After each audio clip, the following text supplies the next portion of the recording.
যদি স্ত্রী মুভি দেখে না থাকো তাহলে সেটা আই বাটন আর ডিসক্রিপশনে দেওয়া আছে, তোমরা গিয়ে দেখে আসতে পারো। আমরা শেষে দেখেছিলাম শ্রদ্ধা ডাইনির সেই বেরোনি নিজের চুলের সাথে মিলিয়ে নেয় আর নিজেও একটা ডাইনি হয়ে সেই বাস থেকে গায়েব হয়ে যায়। শ্রদ্ধার গায়েব হওয়াটা বাসে বসে থাকা অনেকেই দেখেছে আর এই ঘটনা চারদিকে ছড়িয়ে পড়ে। অন্যদিকে দেখে চান্দেরি গ্রামে স্ত্রীর ভয় কমে গেছে। আগে সবাই স্ত্রীর ভয়ে লিখে রাখতো, ও স্ত্রী কালকে এসো, আর এখন লেখা আছে, ও স্ত্রী রক্ষা করো। স্ত্রীকে সম্মান দেওয়ার জন্য সেই গ্রামে স্ত্রীর অনেক বড় একটা মূর্তিও তৈরি করা হয়েছে। দেখতে দেখতে 4 বছর কেটে যায়। আমরা দেখি চান্দেরি গ্রাম আগের থেকে অনেক মডার্ন হয়েছে। সেখানকার মানুষরা এখন তাদের মেয়েদের পড়ালেখা করায় আর মেয়েরাও অনেক আধুনিক হয়েছে। আমরা দেখি গ্রামে বছরের সেই 4 দিন এখনো পুজো হয়। আগে মানুষ ওই 4 দিন অনেক ভয় থাকতো, আর এখন ওই 4 দিন স্ত্রীর নামে অনেক অনুষ্ঠান করে। গ্রামের ছোট ছোট মেয়েরা তো স্ত্রী সেজে ছেলেদেরকে ভয়ও দেখায়। হঠাৎ করে একদিন রুদ্রের নামে চিঠি আসে, কিন্তু সে চিঠি কে পাঠায় সেটা কেউ জানে না। রুদ্র তো ওই চিঠিখানা দেখে ভীষণ অবাক, কারণ ওই চিঠির মধ্যে চান্দেরি পুরাণের যে পেজটা ছেঁড়া ছিল সেই পেজটা ছিল। চান্দেরি পুরাণ হচ্ছে সেই বইটা যেখানে স্ত্রীর কাহিনী লেখা ছিল। এতদিন পর ওই বইয়ের ছিঁড়া পেজটা পেয়ে রুদ্র ভাব থাকে এই পেজটা কে ছিঁড়েছিল আর এতদিন পরে কেনই বা পাঠালো। ওই চিঠির সাথে একটা সতর্কতা লেখা ছিল যে ও আসবে, কিন্তু কার আসার কথা বলা হয়েছে সেটা সেখানে লেখা ছিল না।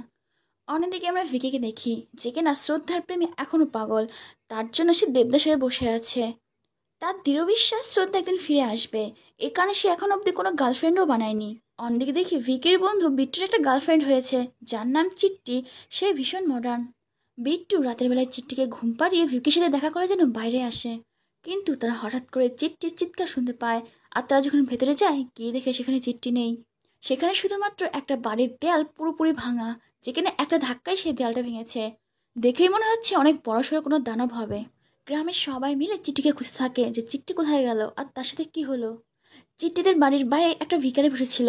সে বলতে থাকে, আমি সব দেখেছি, চিট্টিকে একটা দানব তুলে নিয়ে গেছে। সে অনেক বড় দানব, কিন্তু তার কোনো মাথা ছিল না। এর মধ্যে ভিকি দূরে কাউকে দাঁড়িয়ে থাকতে দেখে। সে তার পিছু করে। সে পিছু করতে করতে অনেক দূর চলে যায়। হঠাৎ করে দেখে তার সামনে শ্রদ্ধা দাঁড়ানো। শ্রদ্ধাকে দেখে তো আমাদের ভিকি ভীষণ খুশি। শ্রদ্ধা তাকে বলতে থাকে, আমি তোমাকে একটা কথা বলতে এসেছি। আমি জানি চিঠিকে কে তুলে নিয়ে গেছে, শুধু চিঠিই না, গ্রামের অনেক মেয়েকে এসে তুলে নিয়েছে। দেয়ালে ছবি দেখিয়ে বলে, আর এই সব কাজ করেছে সার্কার নামে এই দানবটা।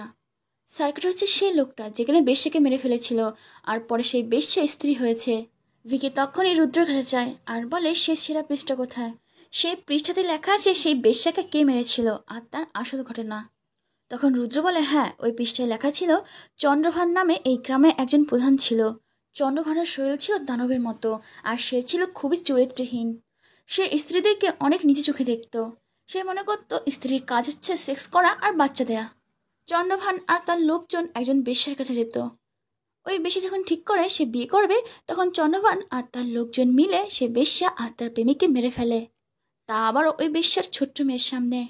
ওই বেশ্যা যখন স্ত্রী হয়, সে স্ত্রী হয়ে এসে সে চন্দ্রভান আর তার লোকজনদেরকে গলা কেটে মেরে মাটিতে পুঁতে রাখে। মাটির নিচে তাদের শরীর এখনো পোতা আছে, কিন্তু কোথায় পোতা আছে সেটা কেউ জানে না। ভিকি বলে, এই গ্রাম থেকে স্ত্রীর ছায়া চলে যাওয়ার পর এখন সরকাটা মানে চন্দ্রভানু এসেছে এই গ্রামের উপরে। সে এই গ্রামের যত মরার মেয়ে আছে তাদেরকে তুলে নিয়ে যাচ্ছে। আর এখন এই সার্কাটের হাত থেকে একমাত্র স্ত্রী আমাদের বাঁচাতে পারে।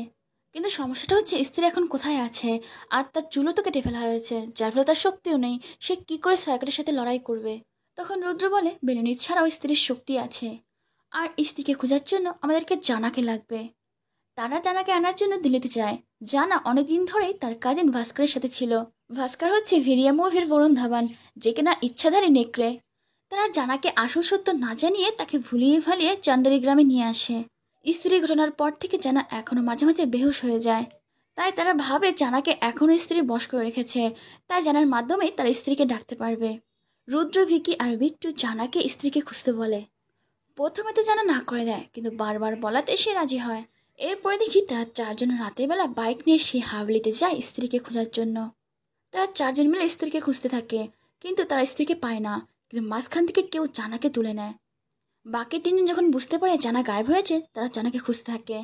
হঠাৎ করে দেখে জানা উপরের দেয়ালে ঝুলে আছে, আর তার চোখ পুরো সাদা। তারা যখন জানাকে নামায়, তারা দেখে জানা মারা গেছে। এইটা দেখি তো তাদের 3জনের অবস্থাই টাইট।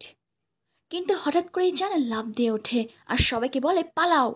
তারা সবাই সেখান থেকে পালাতে থাকে, কিন্তু হঠাৎ করে তাদের সামনে সার্কাররা চলে আসে। তারা চারজনে সেখান থেকে বাইক নিয়ে পালাতে থাকে, কিন্তু সার্কাররা তারপর তাদের পিছু ছাড়ে না। ওই চারজন কোনো মতে সার্কারের হাত থেকে বেঁচে চান্দেরি গ্রামে এসে পৌঁছায়। কিন্তু জানার সাথে এখন অদ্ভুত জিনিস হতে থাকে। সার্কাররা যদি আশেপাশে থাকে সে বুঝতে পারে সার্কারটা কোথায় আছে।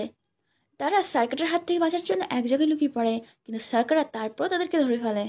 সার্কাররা তো ভিকিকে প্রায় গলা চেপে মেরেই ফেলছিল, কিন্তু তখনই সেখানে শ্রদ্ধা চলে আসে আর ভিকিকে বাঁচিয়ে নেয়। এখানে শ্রদ্ধা আর সার্কারের মধ্যে ছোট্ট একটা লড়াই হয়। একদিকে সার্কারটা যে ছিল দানবের মতো আর তার শক্তিও ছিল অনেক, আর অন্যদিকে শ্রদ্ধার কাছে ছিল স্ত্রীর বেনুনি, সেটা দিয়ে সে দানবের সাথে লড়াই করে। কিন্তু সার্কারটার এত শক্তি ছিল, সে শ্রদ্ধার বেনুনি ধরে তাকে দূরে ছুঁড়ে ফেলে। এটা থেকে শ্রদ্ধা বুঝতে পারে সার্কারটাকে হারানোর জন্য তার এই শক্তি যথেষ্ট নয়। লড়াই করার পর সার্কারটা নিজেই সেখান থেকে চলে যায়। এরপরে তারা সবাই শ্রদ্ধাকে জিজ্ঞাসা করে যে তুমি বাস থেকে কোথায় গায়েব হয়ে গিয়েছিলে, আর এতদিন বা কোথায় বা ছিলে। বাস থেকে গায়েব হয়ে যাওয়ার ব্যাপারটা শ্রদ্ধা কিছু বলে না, কিন্তু সে বলে আমি এতদিন কালো জাদু শিখছিলাম, আর কদিন পরেই পুজো শুরু হবে। সেই পুজো শুরু হওয়ার আগে যদি সেরকাটাকে আটকানো না যায় তাহলে সর্বনাশ হয়ে যাবে। এদিকে তারা চারজন জানতে পারে যে জানা সারা রাত ঘুমাতে পারেনি। জানা তাকে জানায় সে চোখ বুঝলে সেখানে চলে যায় যেখান থেকে সার্কারটা আসে। জানা আরও জানায় যে আগের রাতে যে আমি মরেছিলাম আসলে আমি মরিনি, আমি সেই জায়গায় গিয়েছিলাম যেখানে সার্কারটা থাকে। সে সেখানে কি করে গেল সে নিজেও জানে না। সেই জায়গাটা ভয়ানক ছিল, চারিদিকে অন্ধকার আর লাভা। আমাদের গ্রামের অনেক মেয়েরা ছিল যাদের মাথায় চুল নেই আর সাদা শাড়ি পরা। সেই মেয়েগুলো না নড়ছিল না কিছু বলছিল। তারা খেয়াল করে বেশ কয়েকদিন ধরে গ্রামের অনেক মেয়ে গায়েব হয়ে যাচ্ছে। আর যেসব মেয়েরা গায়েব হচ্ছিল তারা ছিল শিক্ষিত, মডার্ন। কোনো মেয়ে খেলাধুলায় ভালো, কোনো মেয়ে পড়ালেখায় ভালো, আবার কোনো মেয়ে নাচে ভালো। তার মানে সেরকাটা সেসব মেয়েদেরকে নিয়ে যাচ্ছে যারা আধুনিক জীবনের সাথে তাল মিলিয়ে কিছু না কিছু করছে। রুদ্র গ্রামের সবাইকে সার্কাসের সম্পর্কে সাবধান করে দেয়। গ্রামের সবাই সবকিছু জানার পর ভীষণ ভয় থাকে, আর তারা সবাই ভিকিকে ধরে, বলে তুমি স্ত্রীর হাত থেকে গ্রামকে বাঁচিয়েছিলে, এবারও তুমিই বাঁচাবে। পুরো গ্রামবাসী আর ভিকির বন্ধুরা তাকে সাহস দেয় যে একমাত্র তুমিই আমাদেরকে বাঁচাতে পারবে। কিন্তু ভেবে ভেবে ভিকির তো অবস্থা খারাপ হয়ে যায়, কারণ শ্রদ্ধা এত জাদুশক্তি নিয়েও ওই সার্কাটাকে হারাতে পারেনি, আর সে তো সাধারণ একটা মানুষ, সে কি করে হারাবে। এবারও শ্রদ্ধা ভিকিকে একটা ছোড়া দেয় আর বলে এই ছুরিটা সেরকাটার বুকে মারলেই সে মারা যাবে। এখন এই সব কিছু করার জন্য সেরকাটাকে যে করে হোক ডাকতে হবে। তারা সবাই মিলে সিদ্ধান্ত নেয় যে গ্রামে একটা ডান্স শো করবে। আসলে সেরকাটা ছিল খুবই আমোদি টাইপের লোক, সে নাচ গান খুবই পছন্দ করত। যদি নাচের প্রোগ্রাম করা হয় তাহলে সে অবশ্যই আসবে। কিন্তু সমস্যাটা হয়ে যায় সেরকাটার ভয়ে গ্রামের কেউ তো নাচতেই রাজি হয় না। তখন রুদ্র তার এক্স গার্লফ্রেন্ড শ্যামার কাছে যায়। শ্যামা একজন নর্তকী। একসময় শ্যামা আর রুদ্র একে অপরকে খুবই ভালোবাসতো, কিন্তু কোনো কারণে তাদের বিয়ে হয়নি। রুদ্র শ্যামাকে চান্দেরি গ্রামে একটা নাচের প্রোগ্রাম করতে বলে। শ্যামা চান্দেরি গ্রাম সম্পর্কে সবই জানতো, কিন্তু সে রুদ্রকে না করতে পারে না, আর সে নাচতে রাজি হয়ে যায়। এরপরে দেখি গ্রামে নাচের অনুষ্ঠান শুরু হয়ে যায়। আর নাচের অনুষ্ঠান শুরু হতেই সেখানে সার্কাটা এসে হাজির। সেখানে গ্রামের সব পুরুষরা হাজির ছিল। শ্যামাকে বাঁচানোর জন্য তারা সবাই শ্যামাকে মাঝখানে নিয়ে নেয়। ভিকি সেই ছুরি নিয়ে সার্কাটার সামনে যায় তাকে মারবে বলে, কিন্তু সে ভয়ে কিছুই করতে পারে না। এদিকে সার্কাটা সে সব লোকদের উপরে জাদু করে, যার ফলে সব পুরুষ মানুষ বশ হয়ে যায়, শুধুমাত্র ভিকি, জানা আর রুদ্র বাদে, কারণ এরা চোখ বন্ধ করেছিল। এরপর দেখি সার্কাটা খুব সহজে শ্যামাকে সেখান থেকে তুলে নিয়ে যায়। অন্যদিকে দেখি সার্কাটরা যেসব পুরুষদের বশ করেছিল তাদের মেন্টালিটিও সার্কাটের মতোই হয়ে যায়। তারা মেয়েদের স্কুলে যাওয়া বন্ধ করে আর তাদের সব স্বাধীনতা কেড়ে নেয়, তাদেরকে ঘরে আটকে রাখে। অন্যদিকে দেখি ভিকি খুবই টেনশনে আছে, কারণ এইসব ঘটনা যখন ঘটছিল তখন শ্রদ্ধা সেখান থেকে গায়েব ছিল। শ্রদ্ধা এসে ভিকিকে জানায় সার্কাটে যখন গ্রামে এসেছিল তখন আমি সেখানে যাওয়ার চেষ্টা করছিলাম যেখান থেকে সার্কাটে আসে, কিন্তু সেখানে আমি কোনোভাবেই ঢুকতে পারিনি। এদিকে রুতে জেনে যায় ওই চিঠিখানা একটা মেন্টাল হসপিটাল থেকে এসেছে। তারা সবাই মিলে সেই মেন্টাল হসপিটালে যায়। সেখানে গিয়ে তারা জানতে পারে এই চিঠিখানা সার্কাটের বংশধর দিয়েছে। এখানে বংশধরের নাম বলা হয় না, তাকে আমরা অক্ষয় বলে ডাকবো। অক্ষয়ের একটু মাথায় সমস্যা আছে, কিন্তু তার সব মনে আছে। সে নিজেই ওই বই থেকে ওই পৃষ্ঠা ছিঁড়ে নিজে নিয়ে এসেছিল, আবার নিজেই পাঠিয়েছে। যখন তারা তিনজন অক্ষয়কে জিজ্ঞাসা করে কি করে ওই সার্কাটাকে শেষ করা যাবে, তখন অক্ষয় বলে সার্কাটাকে শেষ করতে গেলে সে যেখানে থাকে সেখানে গিয়ে শেষ করতে হবে। আর সার্কাটা যেখানে থাকে সেখানে কোনো নারী বা কোনো পুরুষ যেতে পারবে না, একমাত্র অর্ধ নারী আর অর্ধেক পুরুষই সেখানে যেতে পারবে। আর সার্কাটা ততক্ষণ থামবে না যতক্ষণ অবধি সে স্ত্রীর বলি না পাচ্ছে। তারা তিনজনে তো খুবই টেনশনে পড়ে যায়, কারণ স্ত্রী তো এখন গায়েব আছেন, তাকে কি করে বলে দেবে। আর যতক্ষণ অবধি স্ত্রীর বলি না দিচ্ছে ততক্ষণ সার্কাটা এইভাবে মেয়েদেরকে নিয়ে যাবে। এখানে আরেক টেনশন যে সার্কাটা যেখানে থাকে সেখানে কি করে যাবে। একটু পরে শ্রদ্ধার একটা আইডিয়া আসে, সে সবাইকে বলে প্ল্যান অনুযায়ী রাতের বেলা ভিকি, রুদ্র, শ্রদ্ধা আর জানা সেই প্রাচীন হাবিলিতে যায়। যাওয়ার পথে বিট্টুর সাথে দেখা হয়, যেখানে এখনও সার্কাটের বসে ছিল। তারা তাকে বেঁধে ধরে তাদের সাথে নিয়ে যায়। তারা একটা দেয়ালের সামনে গিয়ে দাঁড়ায়। এই দেয়ালের পেছনে সার্কাটের ঘর। সেখানে গিয়ে শ্রদ্ধা কিছু একটা জাদুমন্ত্র বলে, আর সে নিজে পুরো ভিকির মধ্যে ঢুকে যায়। এই দৃশ্য দেখে তো তারা তিনজনেই অবাক। এবার তারা দুজনেই না নারী না পুরুষ রইল, তাই তারা খুব সহজেই সে দেয়ালটা পার করতে পারে। আর ভেতরে যাওয়ার পর তারা আবার আলাদা আলাদা হয়ে যায়। ভেতরে যাওয়ার পর শ্রদ্ধা ভিকিকে বলে, তুমি ওই মেয়েগুলোকে বাঁচাও, আমি সার্কাটের সামনে যাচ্ছি। কারণ সার্কাটা স্ত্রীর বলি চায়, আর তার জন্য আমি হলাম স্ত্রী। ভিকি তো এটা কোনোভাবেই মেনে নিতে পারছিল না যে তার ভালোবাসার মানুষকে বলে দিতে হবে, কিন্তু শ্রদ্ধা তাকে কোনোভাবে রাজি করায়। এরপরে দেখে ভিকি ওই মেয়েগুলোর কাছে যায় মেয়েগুলোকে বাঁচানোর জন্য। ভিকি চেষ্টা করছিল ওই মেয়েগুলোর সাথে কথা বলার জন্য, কিন্তু মেয়েগুলো না নড়ছিল না কথা বলছিল। অন্যদিকে দেখি শ্রদ্ধার পেছনে সার্কাটা, সে শ্রদ্ধার সামনে এসে তার প্রাণ শক্তি খেয়ে ফেলছিল। ভিকি চোখের সামনে ভালোবাসার মানুষকে ভেবে মরতে দেখতে পারবে না, তাই সে তাড়াতাড়ি সেখানে গিয়ে সার্কাটার মাথা পুরো দুই ভাগ করে দেয় আর শ্রদ্ধাকে বাঁচিয়ে নেয়। কিন্তু একটু পরে তারা বুঝতে পারে যে সার্কাটার মাথা যতবার কাটা হবে সেই কটা মাথা আবার নতুনভাবে হয়ে যাবে। ঠিক তখনই তারা একটা তলোয়ার দেখে, যে তলোয়ার দিয়ে স্ত্রী সার্কাটার মাথা কেটেছিল, যেটা কিনা একটা পাথরের মধ্যে আটকে ছিল। ভিকি তাড়াতাড়ি ওই তলোয়ারটা বের করার চেষ্টা করছিল, কিন্তু সে কোনোভাবে বের করতে পারছিল না। সার্কাটার এতগুলো মাথার সাথে ভিকি আর শ্রদ্ধা কোনোভাবে পেরে উঠছিল না। ঠিক তখনই সেখানে জানার কাজিন ভাস্কর চলে আসে।